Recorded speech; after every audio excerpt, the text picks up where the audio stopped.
NatWest টি-20 ব্লাস্টে Essex ইগলসের হয়ে ৮টি ম্যাচে অংশ নিতে ১ মাসের মতো সময় হাতে নিয়ে স্ত্রী-পুত্রসহ ইংল্যান্ডে পাড়ি জমিয়েছিলেন টাইগার ওপেনার তামিম ইকবাল খান।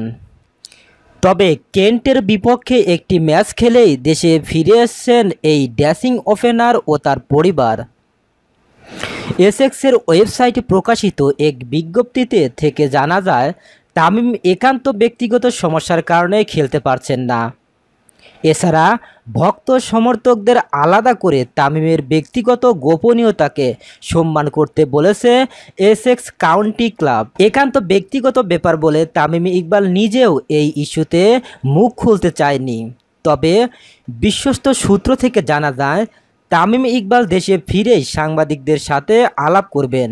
যদিও দেশের শীর্ষস্থানীয় এক ইংরেজি দৈনিকের প্রতিবেদনে থেকে জানা যায় যে, তামিম ইকবালের স্ত্রী আয়শা সিদ্দিকীকে লক্ষ্য করে দুষ্কৃতকারীরা অ্যাসিড নিক্ষেপের চেষ্টা করে। হিজাব পরিহিত অবস্থায় থাকা তামিমের স্ত্রীর সাথে এহেন ঘটনা কোথায় কখন ঘটেছে এ খবর পাওয়া যায়নি।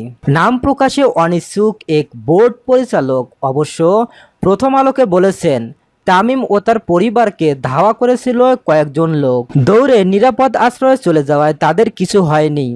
এ ঘটনার পরই তামিম দেশে চলে আসার সিদ্ধান্ত নেয়। তামিমের স্ত্রী মাথায় হিজাব পরেন বিদায় হামলার টার্গেটে পরিণত হয়েছেন তামিম পরিবার। এছাড়া ইংল্যান্ডে মুসলিমদের লক্ষ্য করে অ্যাসিড নিক্ষেপের মতো জঘন্য ঘটনা সাম্প্রতিক সময়ে ঘটেছে। কিছুদিন আগেই একই পরিবারের 2 মুসলিম মেয়ের উপর অ্যাসিড নিক্ষেপ করা হয়। ধন্যবাদ এতক্ষণ আমাদের সাথে থাকার জন্য।